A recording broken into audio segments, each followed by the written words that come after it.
年薪9500万的金融大佬，如今却连14万都还不起。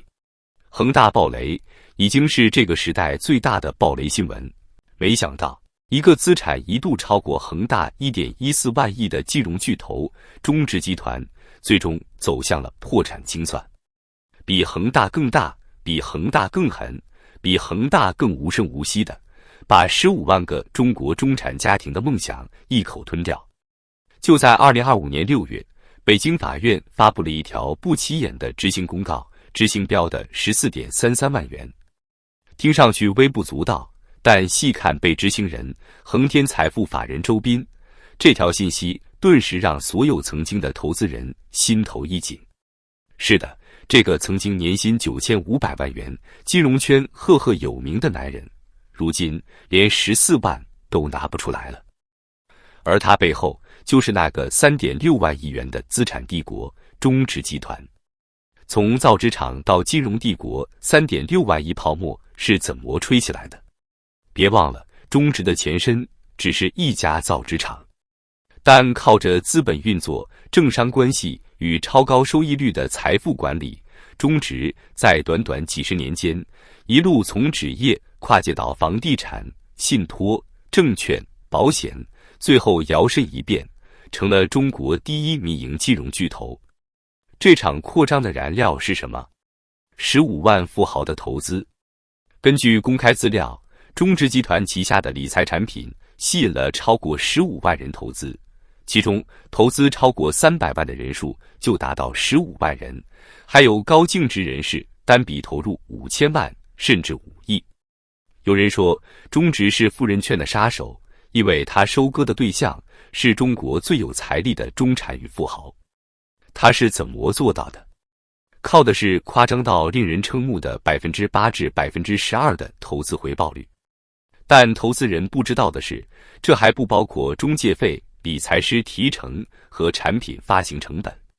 实际上，中植从投资人手中拿到的钱成本超过了15%。这是什么概念？他需要保证每笔钱拿去投资都年化收益超过15%才能保本。如果稍有差池，整条资金链就会崩塌。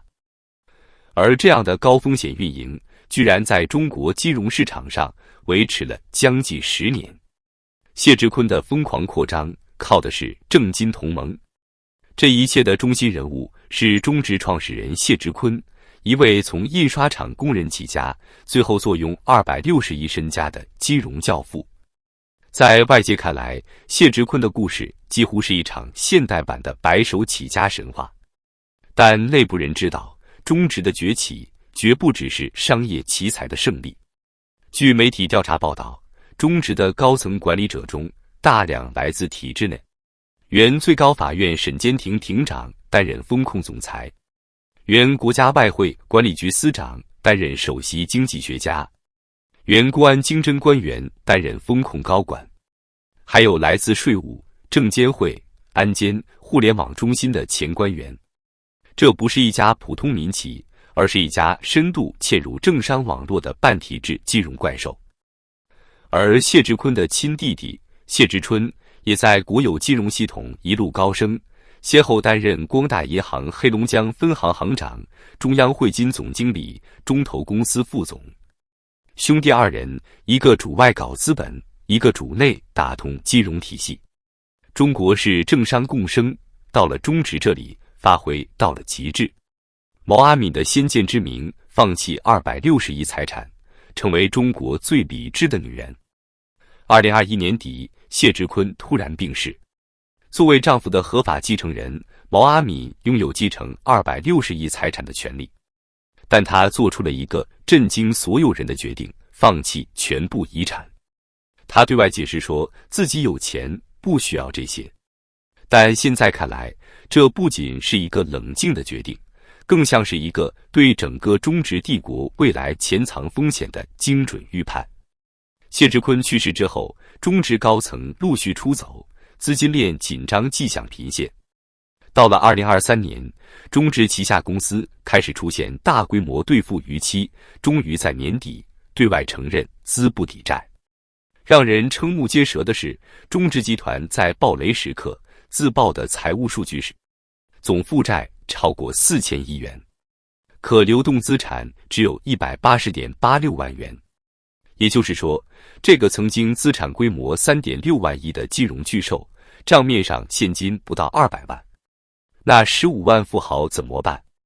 有人投入5000万，有人倾家荡产，押上全部身家。这些人原本是中国最稳定的消费与投资阶层，现在却血本无归。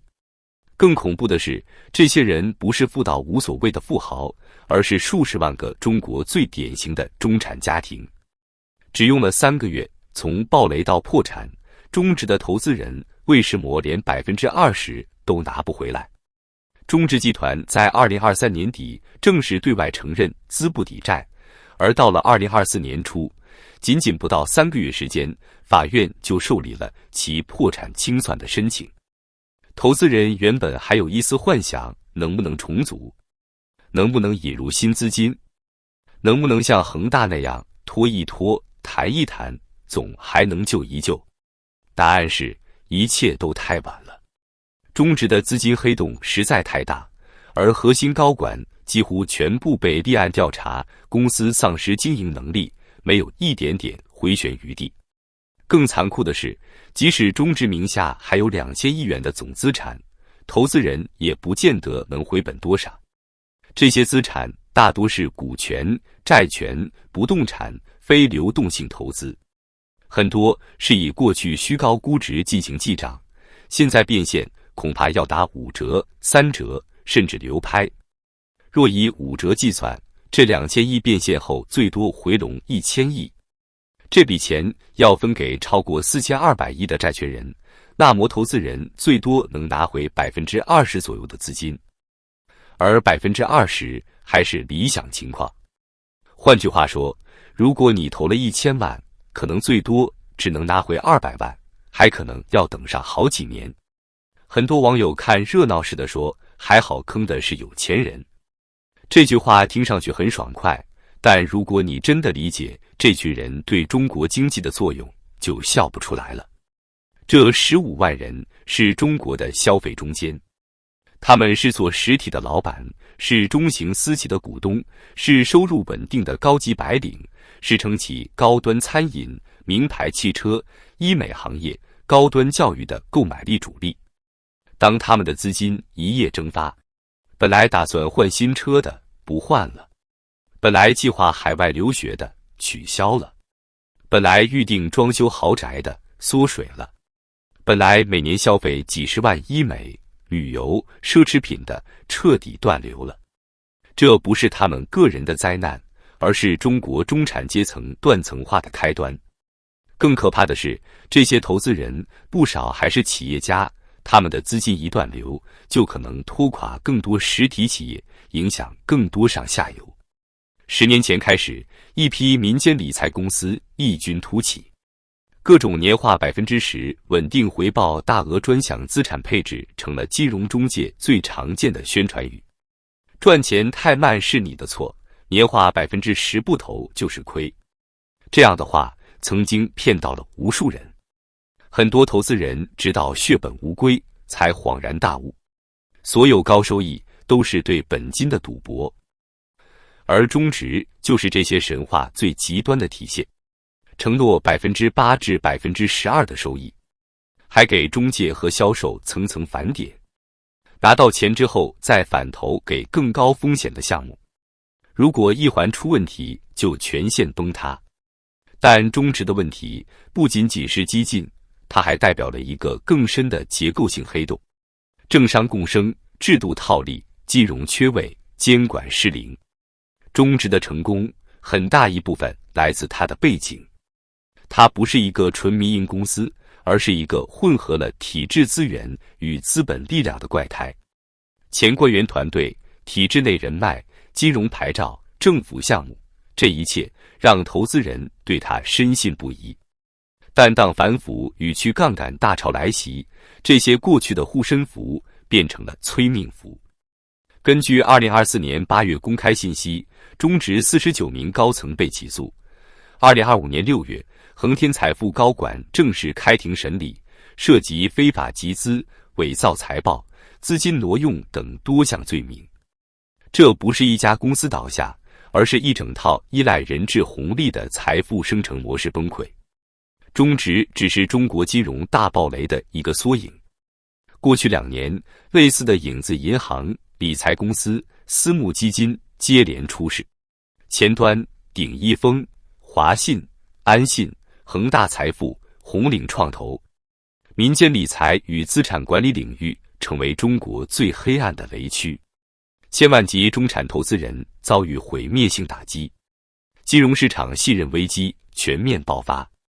中植的倒下不仅让中国的富人变穷，更让整个社会失去了对理财、收益、资产配置的基本信任。从1995年创立到2023年爆雷，中植用了29年时间从零做到3.6万亿，又用了不到3年时间轰然倒塌。它代表的不只是中国金融的冒进，也是一代中国人财富梦想的破灭。一边是高层人脉，一边是高收益诱惑，中产们以为找到了稳赚不赔的金钥匙，实际上却走进了一场设计精巧的骗局。